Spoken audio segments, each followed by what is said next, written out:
If your guac looks like green mush, it's time to step up your game. Let's make something delicious.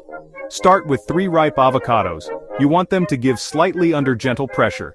Halve, pit, and peel those beauties, then mash them in a bowl to your desired consistency. Chunky or smooth, it's all up to you. Next, squeeze in the juice of 1 lime.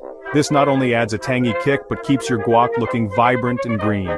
Now, mix in half a small red onion, finely diced, and 1 small tomato, deseeded and chopped for that extra burst of freshness.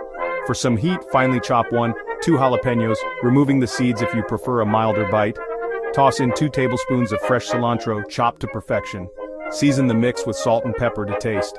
Take a moment to give it a taste test. Adjust the seasoning as needed. Time to serve. Transfer your guacamole to a serving bowl.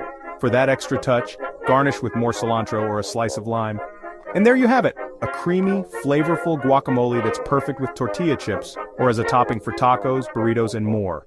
For the best guac, remember, use ripe avocados, fresh ingredients, and don't be afraid to customize.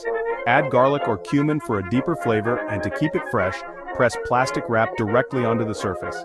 So next time you're planning a party or just craving a snack, whip up this guacamole and watch it disappear. Thanks for watching and happy cooking.